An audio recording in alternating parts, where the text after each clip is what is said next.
I've been a gamer my entire life. And over the course of my adult years, I don't get to play as often as I would like, but I still very much support the industry that I grew up playing. It's one that I love. I predominantly talk about it here on YouTube, and it's a lot of fun. But when it comes to the actual business side of video games, it is always interesting to watch stuff unfold, especially when it's like controversy after controversy, because it's always kind of funny to watch some people get into it. But one of the weirdest things that came out of last year was this sudden care. And I mean this, it's this sudden care about game developers and crunch time. And it was kind of echoed through this E3 when people found out that Nintendo had purposefully delayed Animal Crossing to next year in order to not put their developers through crunch time, therefore giving them more time with their families. And a lot of people were just like, that's amazing. That's wonderful. Thank you, Nintendo. Thank you. I saw a lot of thank you posts. I saw a lot of thank you posts about this, right?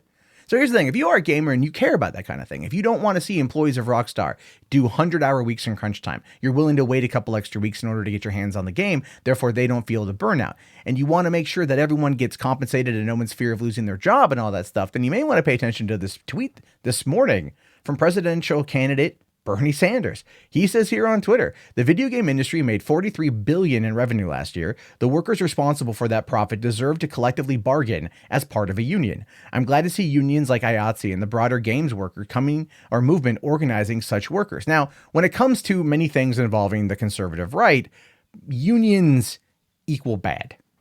It's just kind of the way things are. To these people, to be fair, they view unions as just being really terrible, not good things, even though they do quite a bit for workers and they have helped us get to where we are right now. The 5-day work week union, right? I mean, there are elements of it that are good and there are elements of it that I'm not a big fan of either. So when I look at the fact that the games industry pulled in 43 billion, and I think what he means by that is predominantly here just in the United States, it's about $100 billion a year industry on its as a whole worldwide. And that was a lot of profit. They make a lot of profit, an exceptional, ungodly amount of profit. Why isn't there a union? Why isn't there this thing? I mean, it works in Hollywood and entertainment and other forms of the industry. Why not have it in gaming? These people are still working. They're providing content. They're providing a job. They're performing a skill. And it's one that requires them to sit at great lengths of time to miss out on important life events and just to bring put their heart and soul into a property and hope to God that it makes a lot of money for them to get the bonus that the publishers probably offer to them. Now, there is the other side of that says, well, this is a job. They are paid to do a job. This is what they're paid to do. They shouldn't make any more than that, or if they want to, they should negotiate individually. Unions equal bad. It's a very interesting thought process to have, I think. When there's enough money going around, conservatives back in the 80s, they wanted Reagan's trickle-down economics. That was something a lot of Reaganites still holding on to that one. Didn't work. Doesn't work. It doesn't work in our current society. So perhaps unions are a better call. If you like video games and you want to continue playing games, you maybe want to look into supporting this thing. But anyway, over on The Escapist, they talk about it a little bit more in detail, saying here, talk of unionization has reached a fever pitch in the last few years as the unacceptable working conditions in the games industry have become more widely reported. Crunch, the prolonged quasi-mandatory period of overtime that plagues nearly every sufficiently large game project, is a lightning rod topic in unionization conversation. Crunch has been a problem in the industry for decades, but has become increasingly stressful and dangerous as games have gotten longer and more complex. In October of last year, when Rockstar Games co-founder Dan Houser brought the issue to a boil when he told the New York Magazine that the Red Dead Redemption 2 team was pulling in 100-hour weeks. Since then, Anthem's BioWare, Mortal Kombat's NetherRealm, and Fortnite's Epic Games have been exposed as especially heinous practitioners of crunch, which threatens the workers' health and burns out developers at an unsustainable rate. And that is true. If you care about gaming and you care about the industry, looking at the mental health and well-being of the people who create the art that you put so much time into should be a top priority. It really honestly should be a top priority.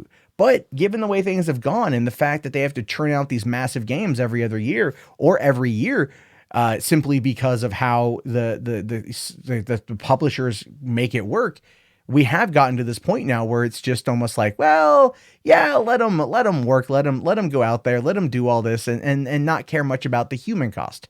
Because as with everything in this world, there's always a human cost. So perhaps these unions would be beneficial in gaming. Now, it goes on to say here that unionization could also increase job security and allow games workers to collectively bargain. Mass layoffs are becoming almost ubiquitous in the industry as crunch. Last year, Telltale Games laid off nearly all of its employees without warning and allegedly without severance. Just last week, Amazon quietly dropped dozens of its own game development employees in the middle of E3. Workers at League of Legends studio Riot Games recently staged a walkout to protest the company's policy of forced arbitration amid scandals about its allegedly sexist work environment. There's already precedent for unionization material benefiting workers in the games industry. The 2016-2017 SAG-AFTRA voice actor strike lasted 10 months, and resulted in performers receiving meaningfully increased bonus payment per recording session. This wasn't a total victory. The union was pushing for residuals for actors, which the game companies allegedly fanatically refused. But it's a fine start, and it offers a decent roadmap for other game workers to follow. And that's true. That's true. The voice actor thing impacted a lot of people, and a lot of people went out there. A lot of people came out and they were supporting the voice actors getting their due. People from all political walks of life. Because I think that when it comes to something that you love, you can put down your political differences and look at it and go, well, maybe what's good for the goose is good for the gander. And in regards to the mental health, the physical well-being of these employees that come in and they work on these games for years, these labors of love for years, artists, designers, coders, programmers, mocap actors, sound designers, everything that goes in writers, everything that goes into these games for you to sit down and enjoy. Perhaps that's the right call. And the fact that a presidential candidate is coming out to defend the gamers, or defend the devs, you're not going to hear that from a lot of other people. You're not going to hear that from a lot of other people. And it might be time to reconsider your stance on, well, maybe potential Bernie Sanders for president. Just saying. He's already led the conversation in a number of ways. So don't knock it just yet.